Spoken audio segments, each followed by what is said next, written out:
get that going. Okay, we're recording. So I'm just going to start by doing a high-level overview of the protocol based on the specification.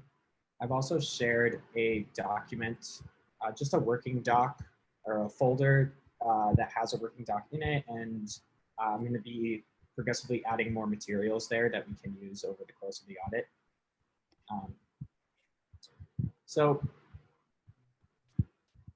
at its highest level, TrueFi is a lending protocol that utilizes uncollateralized lending. So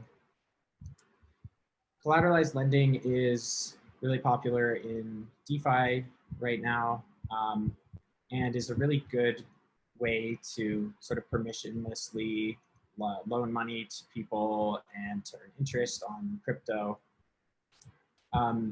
When we set out to build a new lending product, we sort of looked at what existed and sort of what exists in the traditional finance markets, and we decided to build a protocol which can sort of create somewhat permissionless automated lending without collateral. So the motivation behind choosing uncollateralized lending is mainly driven by the potential for high interest rates. We pulled some of our partners, some crypto trading firms, crypto hedge funds, and sort of asked them if they'd be interested in this product and sort of if they would be interested in paying high interest rates. And naturally, because there's no requirement for collateral in order to take out a loan, they're willing to pay more interest rates because it's cheaper to get more money. So I'm kind of just gonna assume that Ed and Krishna, that you're familiar somewhat with DeFi. Yeah, no worries there. Yeah, so I'm not gonna really explain the terminology.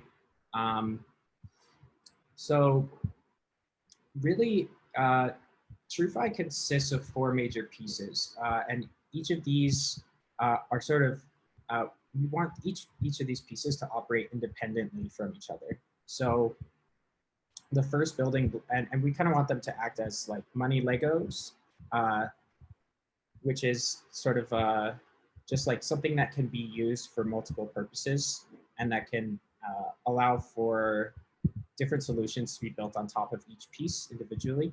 But TrueFi as a whole, as a product, and as a set of smart contracts consists of 4 major contracts. We have the ability to tokenize loans. We have the ability to create lending pools. We have a credit prediction market. And then we have utility token trust tokens. So the way I look at it is the building block here is tokenizing uncollateralized loans. So what we've created is a simple ERC20 contract. Anyone can deposit TrueUSD. I'm just using TrueUSD because that's the currency we're going to be working with. But it could, in theory, work with any token. You deposit TrueUSD into the contract, and you're minted an amount of what we're calling loan tokens. And at the end of, if the number of TrueUSD that's sent meets the capital requirement, then the borrower can call a function which starts the loan and sets the loan to expire at a certain length of time. People can hold the loan tokens. In the long run, we're going to allow them to be exchangeable as a representation of debt. But what's important is at the end of the sort of life cycle, the loan token is exchangeable for money that's paid back by the borrower. The second part, the lending pools. Currently, we're only building a single lending pool. In the future, we might include that, but we sort of have created like an interface which we want to use as like a standard for these kinds of lending pools. And what the lending pools do is they support providing liquidity. They mint tokens which represent a share of the pool, and you can exchange those tokens for a share of the assets that the pool holds. Also pretty somewhat standard kind of interface similar to what we're seeing in DeFi today. The more interesting part of the protocol is the credit prediction market.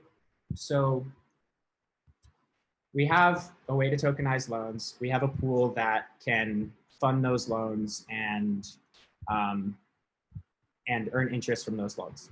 But the really challenging question with building with TrueFi is like, how does the pool decide who to loan to? How does the pool decide who is trustworthy enough to actually give an uncollateralized loan where, in theory, if you lent to someone who's not trustworthy, they could just run away with all the money. There's no collateral to liquidate. There's nothing that you can take from them.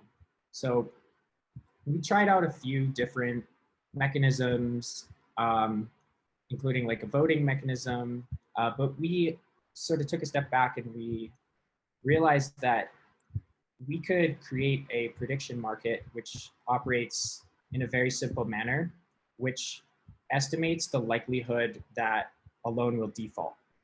So we have trust tokens, which are used to vote in the prediction market. And we basically can use the ratio of people who vote yes, that this loan will be paid back versus no, I think this loan will default, and use that ratio as a probability that a loan will default or be successfully paid back. So the prediction market, again, it's used, trust tokens are basically trust token holders have a say over who is a credible borrower within the prediction market. And True gives the holders the ability to rate credit within this market. So the reason that we're sort of using True here is because we basically want it to represent like a share of being able to rate credit. Like currently we have in the US, there's like a few small credit rating agencies, TransUnion, I think Equifax.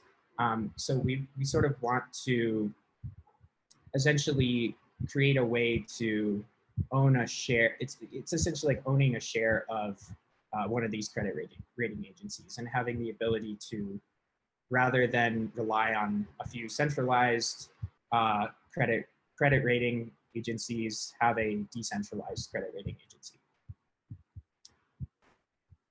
Any questions so far? Maybe one question on the prediction market.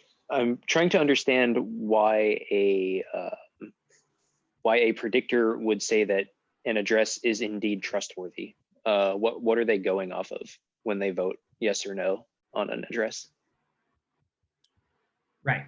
So this is sort of a challenge that we have to sort of overcome. But essentially, what we want to do with TrueFi is we want to give identity to people who are borrowers. So like the prediction market on its own is of course completely anonymous, and there's no, like, you're just voting on an address, right?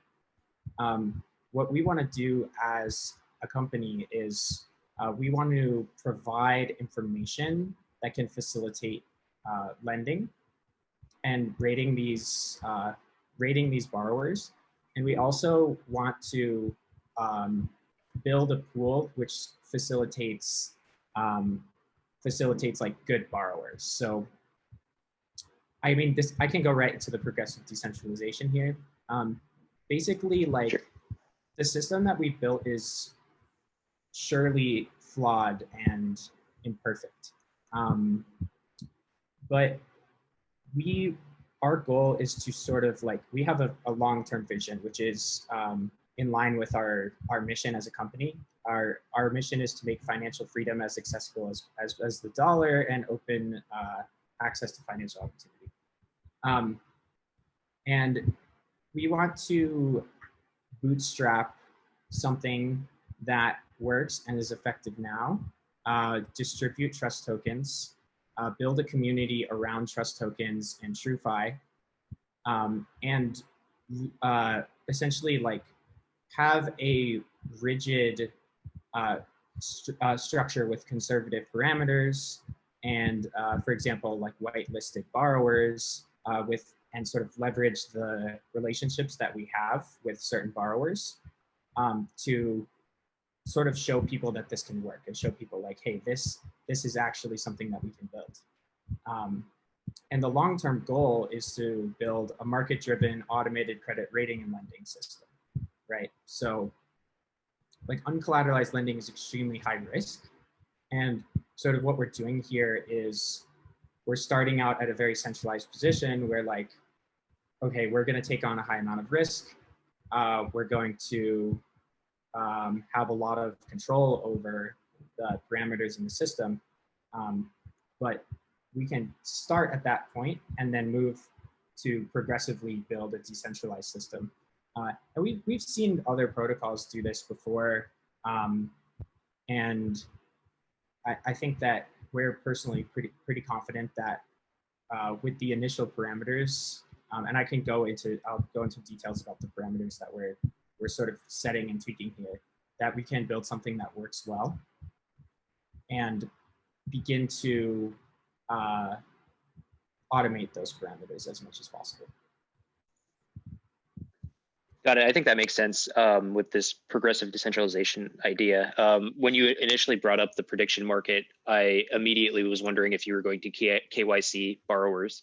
And even if that maybe not happening explicitly here, it seems like you will sort of implicitly know the borrower behind the address if you're using this whitelisted approach. So yeah, I think that makes sense to start off.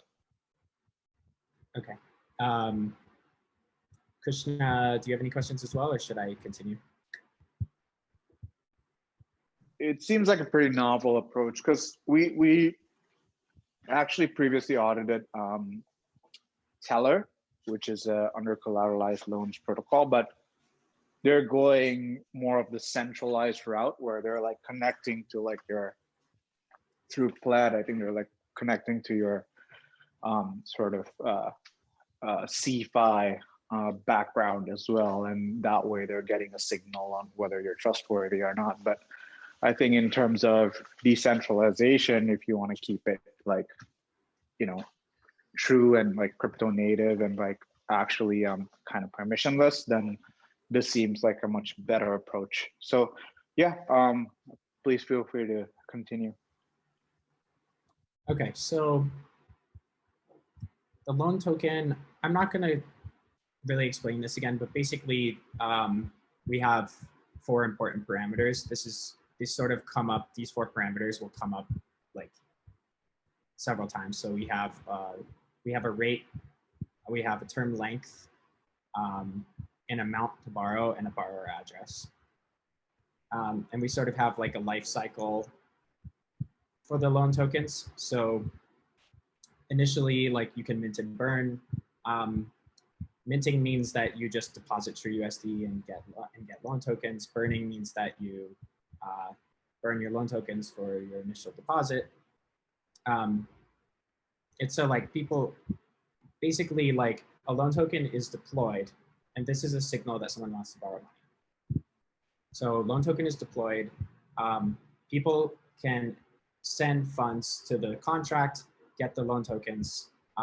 Once we reach a certain point, basically once we've raised the principal amount of TrueUSD, we can call a function, the borrower can call a function which like locks minting and burning, and allows them to withdraw the TrueUSD and starts the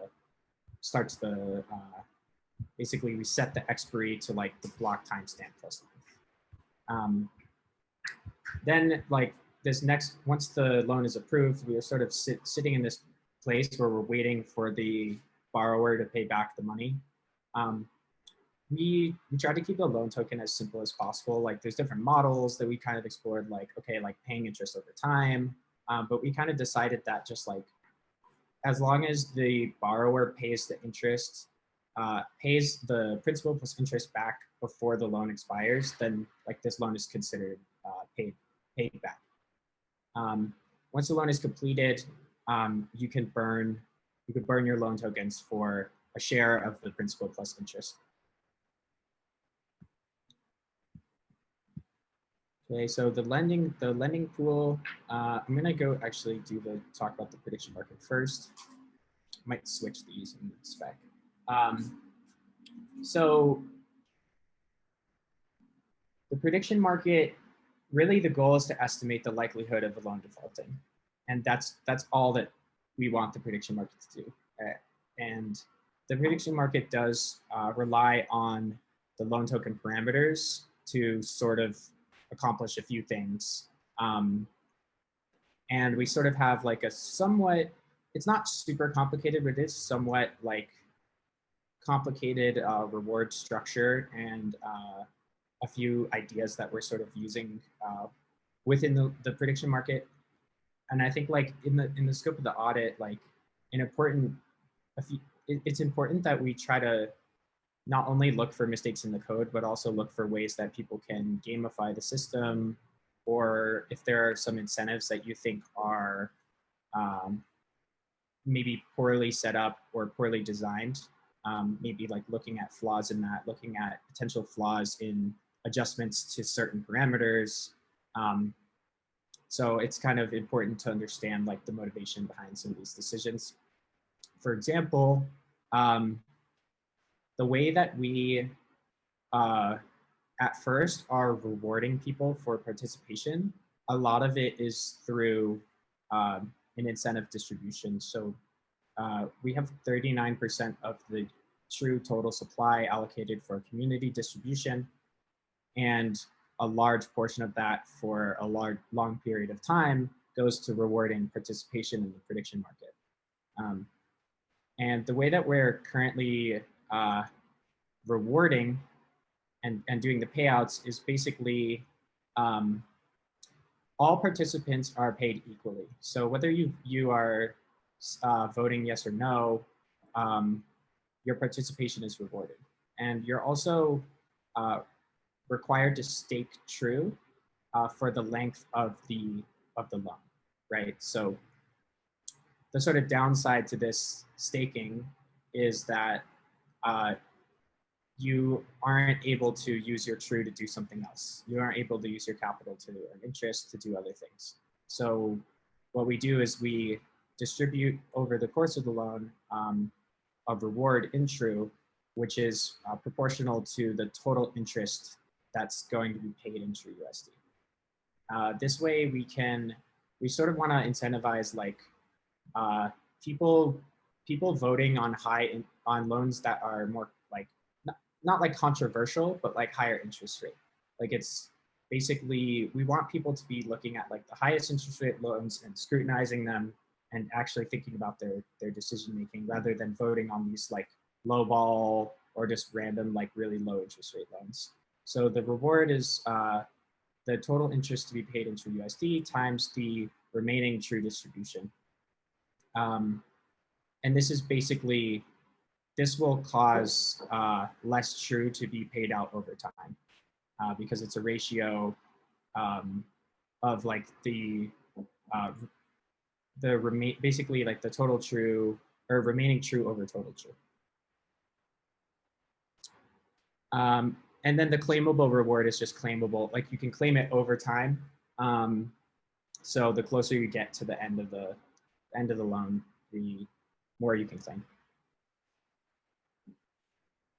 And then second, there's payouts. So at the end of the term, basically we punish the loser and pay out some portion of the staked true to the winner, or the loser's true to the winner, and then we burn some. And these are adjustable factors. We basically have a lose factor, which is like how much of your true do you lose if you choose incorrectly, and then what percentage of that lost true is burned, the remainder going to the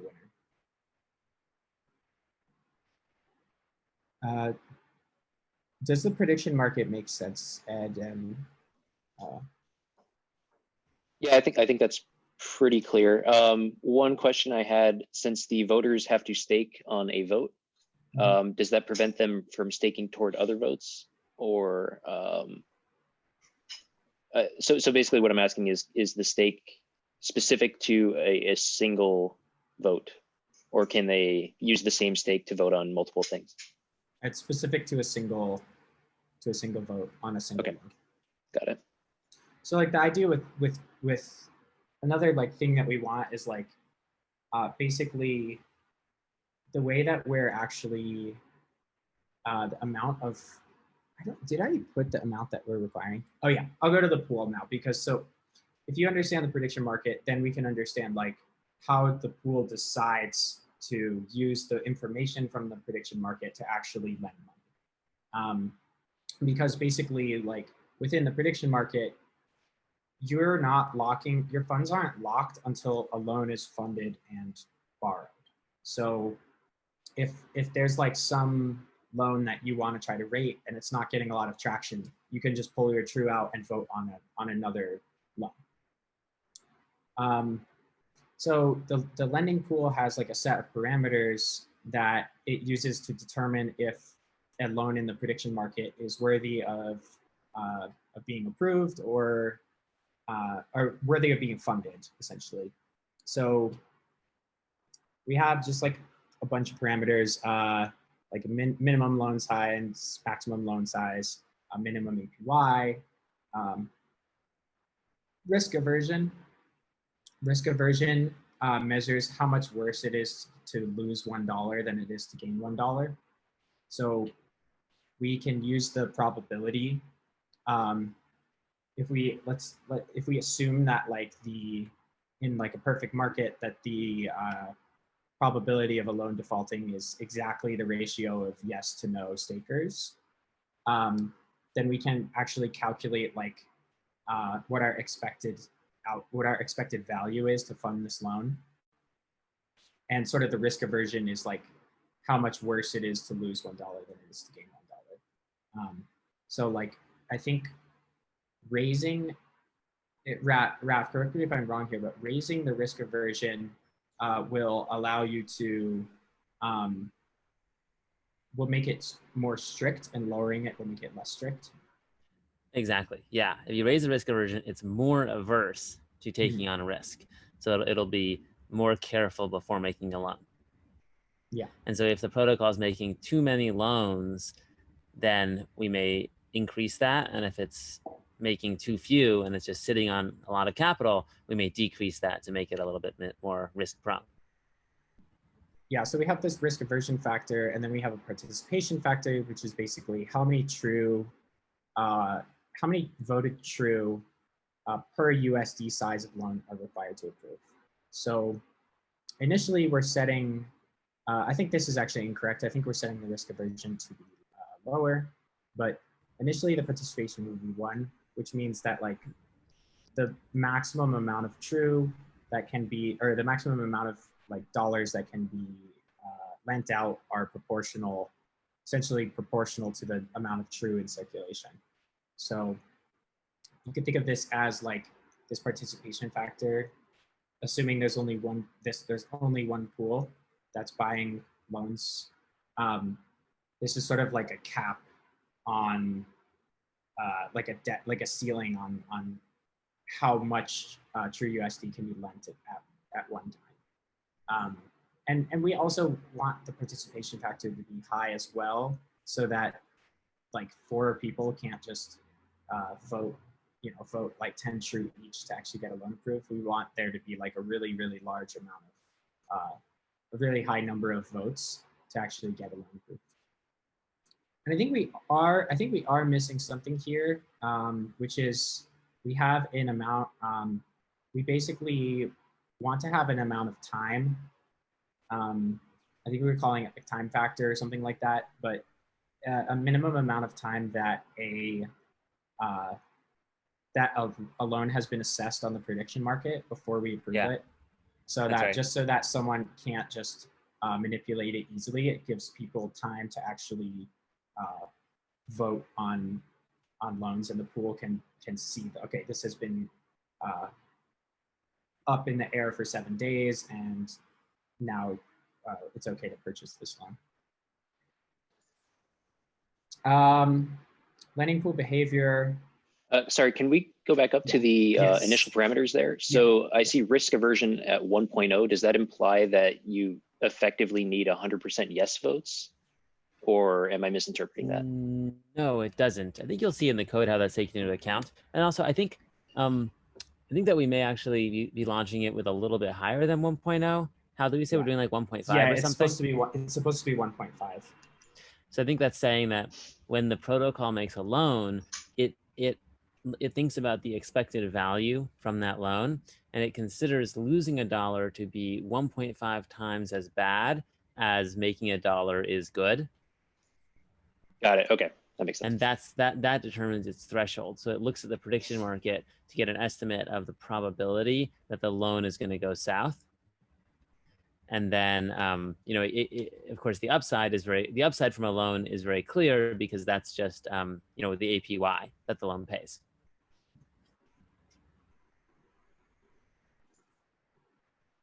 Yep.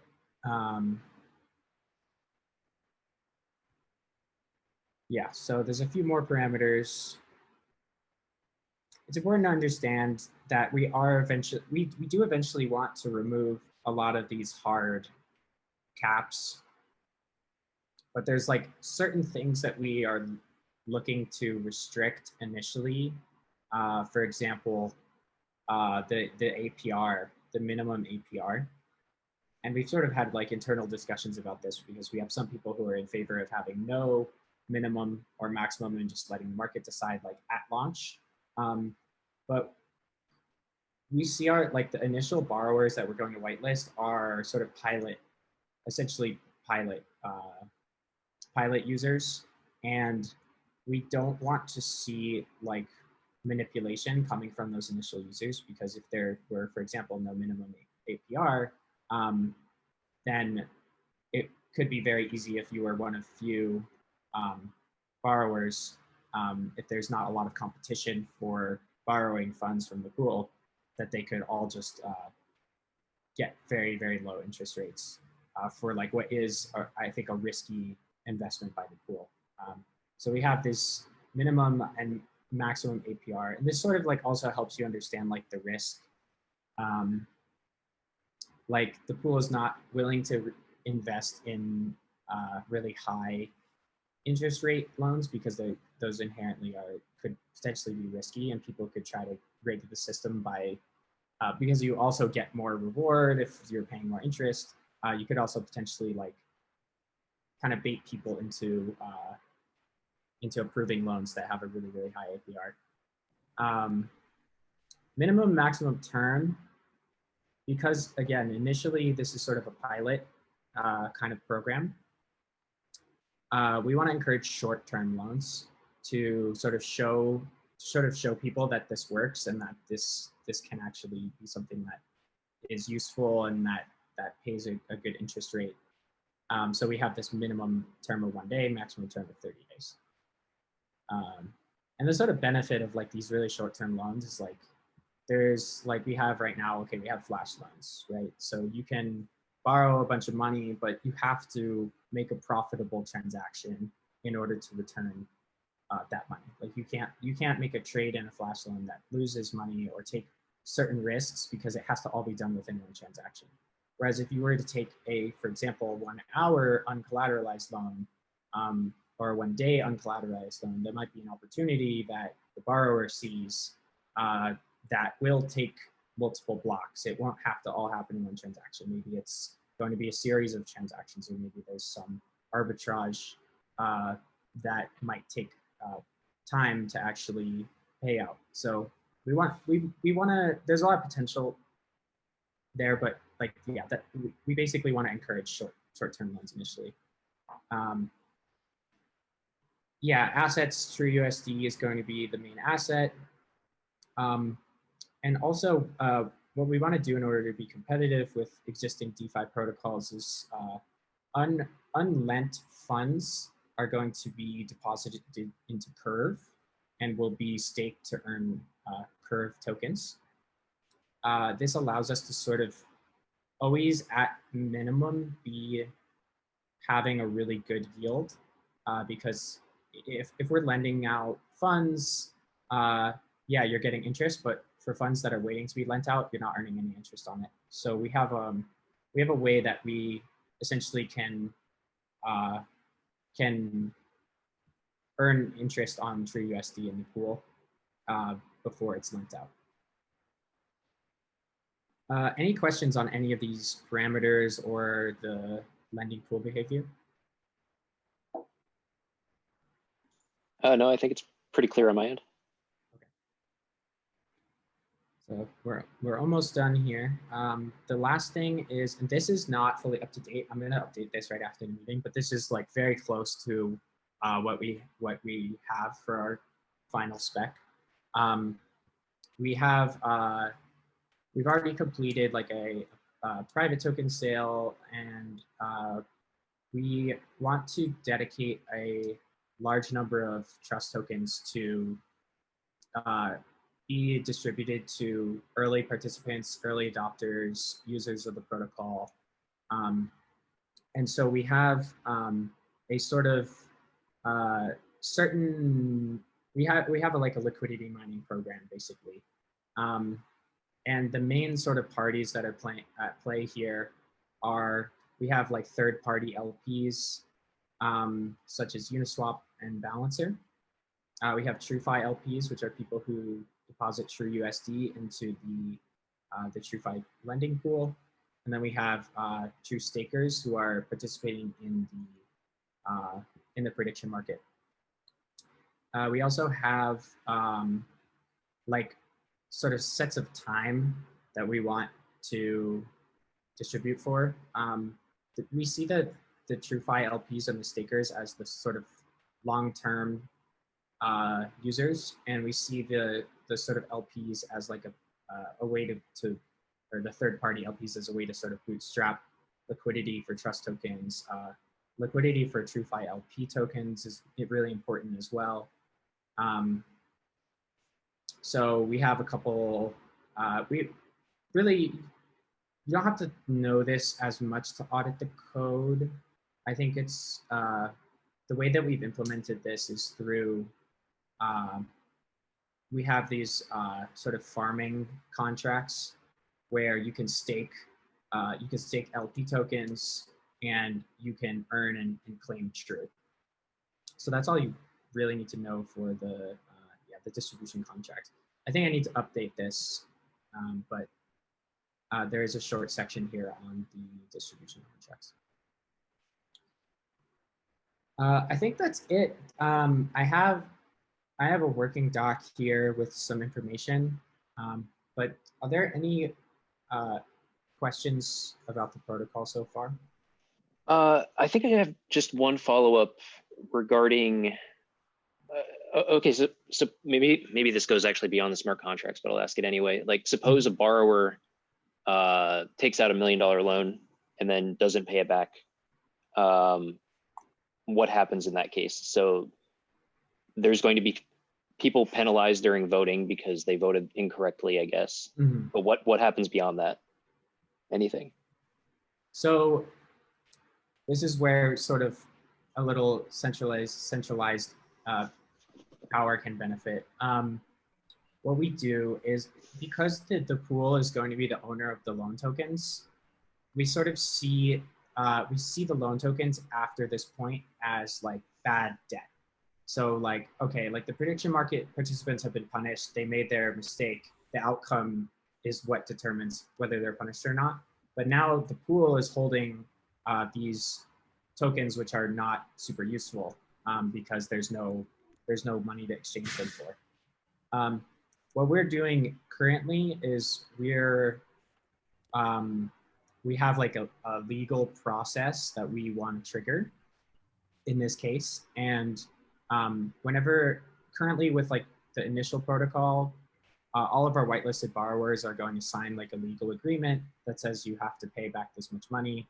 And we have like a counterparty set up as well that's in like a neutral sort of legal area. And basically we'll hold on to the loan tokens. In the pool will hold on to the loan tokens, and we'll enter this arbitration process. So it's sort of like isn't related to the smart contracts because it's like you can't enforce that within rule of Ethereum. But the important thing is that they'll hold on to the loan tokens, and then if the arbitration is successful, the borrower will pay back the same loan token contract, and then the loan tokens will be exchanged for the TrueUSD. Got it. Yeah, that's, go ahead. I was going to say, so there is an actual legal contract that the borrower signs before they get a loan, and that's going to be enforceable in a court just like any other loan. And the borrower's counterparty to that will at first be our corporate entity, and then in the future, as this becomes more decentralized, it will be a foundation that we're working on creating. Got it. Yeah, that's sort of the response I was expecting. I figured it'd be beyond the smart contracts, but I was basically hoping to hear there's a legal aspect to it. So yeah, and in the long term, like this is going to be one of the hardest problems to solve. Is really just how do you deal with people who don't pay back their debts, and how do you build like an automated system of smart contracts that can handle this in a way that's like always going to be profitable for pool users. So for example, like Nexus Mutual is an insurance product, but Nexus Mutual wouldn't cover this kind of thing because it's working as intended. It's not like getting exploited. So I think in the future, we will sort of basically have like different tranches and different ways of different risk like assessments that we can make and sort of try to spread out and give people like one of the goals in the long term is to give people a really good idea of how much risk they're getting. Whereas like currently in DeFi, it's kind of hard to know how much risk you have. And like all the most successful protocols have a really low amount of risk, like Uniswap. There's a few caveats to using Uniswap, but in general, it's pretty profitable to use Uniswap because you know how it works. You know what the risk is, like impermanent loss, you can learn about that. But yeah, it's kind of if that answers your question. Yeah, it does. Thanks. Okay, so let's talk audit. So we're going to be done with the code Friday, October 30th. So we still have some final pieces and some documentation to finish. And so we want to get the audit started either on Friday or Monday, depending on your schedule. I know that Krishna is out of office on Friday. So what's even more important is that the protocol launches on November 21st. So we are hoping to have the audit completed before this date because basically this is the first date that TrustToken becomes open to the world, True. So that's when we're launching True, when we have some purchasers that are getting True unlocked on that date. So we want people to have confidence that they can use their True before November 21st. The sort of to-dos here are we're going to create the audit scope, and this sort of will include like the final commit hash. We want to do a recorded technical deep dive of the smart contracts, and I think it could make sense to do this on Friday. If Ed, if you're available to be there, that would be fantastic. So you could just ask questions and sort of get some more information. And then once you have the technical information and the commit hash, we're looking for a timeline estimate and a cost estimate. Got it. Sounds good. I can certainly look at the code and I'll share it with the rest of the team as well. Regarding the deep dive, if we do go ahead with everything, I expect that probably Friday will be tough, but Monday should be okay. Just because we recently just got hammered with a few more requests as of this morning. But yeah, I think most likely Monday. Okay, so let's do that Monday, because I mean, we could record it, but it probably would be better to have a dialogue and actually be able to just ask questions in real time. But yeah. Heading Krishna. Sorry, you just cut out. Sorry, assuming that you're able to get started on this on Monday, I know you haven't had a chance to look at the code yet, but I just wanted to discuss and get an overall sense of how quickly you think you'd be able to do the audit, because we basically have, our token, the TrustToken, which I think you now have a good sense of what it's used for. The first unlock is on November 21st, and it's very important that we have this live in production before then, and hopefully with some buffer as well, not like the day before. So we are in a bit of a time crunch here. I wish that wasn't the case. But Ezrin, do you feel, based on kind of the overall amount of complexity that we have here, like this is something that you'll be able to turn around for us fairly quickly? So personally, I'll go ahead. Sorry. Maybe what would be good is if you could give us like a rough indication of how many lines of code this might land at. Yeah. Yeah. We don't have an exact number. I could get you that like a little later today, but there's, like I said, there's really 4 main smart contracts, and I think this is like our current branch. I think like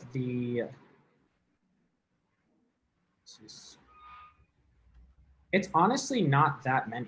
Like it's not like, I'm sure, I think the most complex one is the lending pool, which comes in at about 220 lines.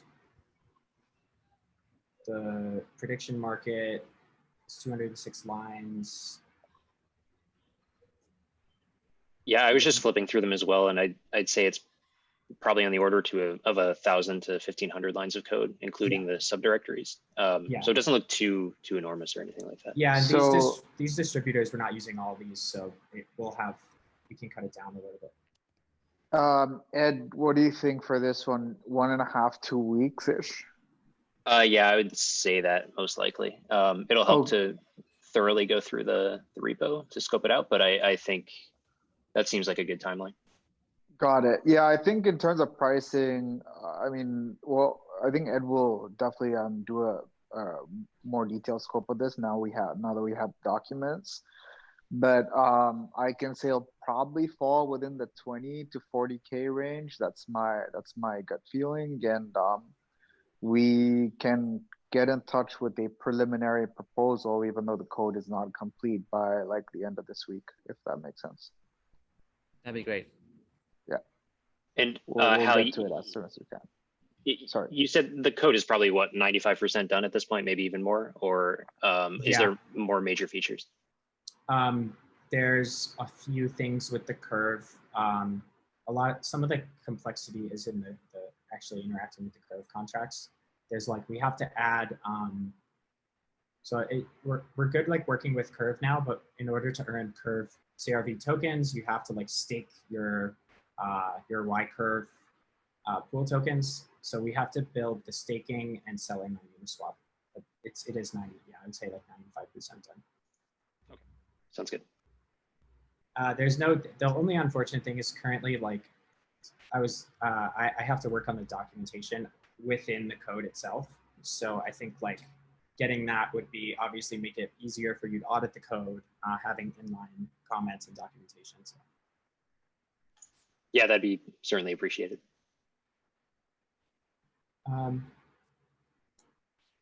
Okay, do we have anything else that we need to go over, or it seems like everything is all set here?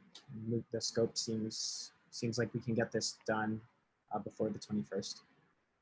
Yeah, I think we're good. And thanks, guys, for taking so much time to walk us through all of this. Really appreciate the sort of detailed walkthrough here, and I think it'll be really very helpful for us if we as we scope this out. So really appreciate it. And if you have any questions, feel free to drop it in the group or in the email, and we'll get to it right away. Okay. Okay. Cool. One quick thing, if it may help going through the audit, if you could share this recording with us, that would help for the other auditors. Okay, sounds good. Thanks. Cool. Okay. All right. Thank you, Ed. Thank you, Krishna. Hal, do you have a minute to just stay on? Sounds good. Yes. All right. Have a good week ahead. Bye. Okay. All right. Bye, See you, Krishna. See you, Ed. See ya. Bye. Okay. Actually, I also